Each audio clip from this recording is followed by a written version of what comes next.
Finally, here's what came. No, I wasn't too proud of myself back there at the start when the Army first looked me over. Then they sent me out on the road. They tried to drown my motor, but my ignition was set too high for that. They tried to break my back on roller coaster roads. But when I held together,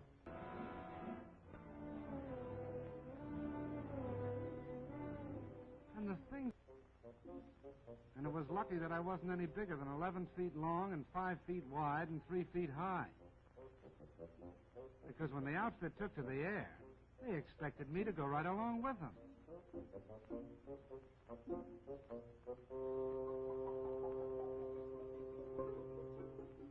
One day it'd be airplanes. The next it'd be a transport glider. And if I wasn't riding in them, I was pulling them up into the sky. Lucky I was 60 horsepower strong.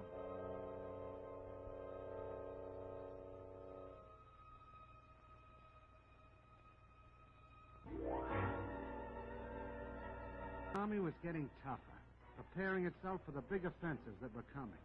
And I had to get tougher to keep up. I'll say one thing. No matter what they asked me to do, pull cannon, break my own road through the underbrush, or keep moving at better than 70 miles an hour, it was no worse than what my driver was ready to do himself. The American soldier and I got along fine, like a good rider and a horse. We got to be pals.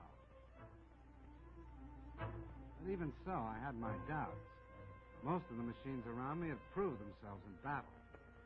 I was still on probation.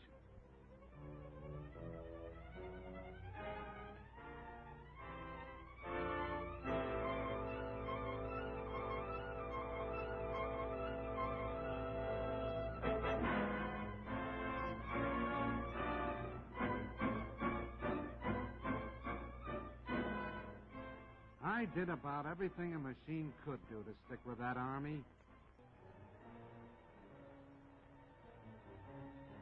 I even learned how to splash across rivers.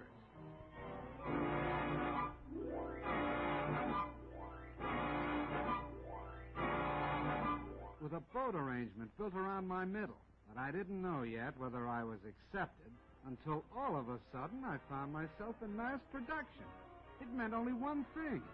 I was a success.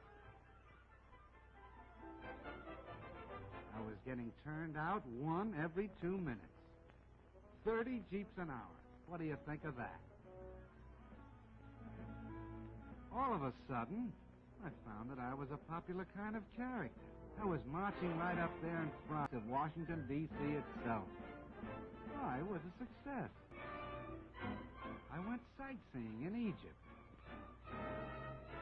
And in China, I teamed up with General Stilwell, with General Chennault and his Flying Tigers.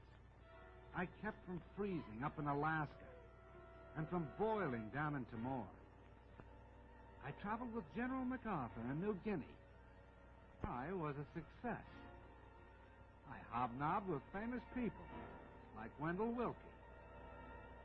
I went out with presidents. I was with Mr. Roosevelt in Casablanca. And I was part of the victory in North Africa. I was a success. But the thing that makes me a success most of all is this. I've made a friend. I mean the soldier. Wherever you see one of us, the other won't be far behind. And that goes for now, when we're fitting together, and for after the war, when we'll be building together. Because the rumor is going around that the Jeep is here to stay.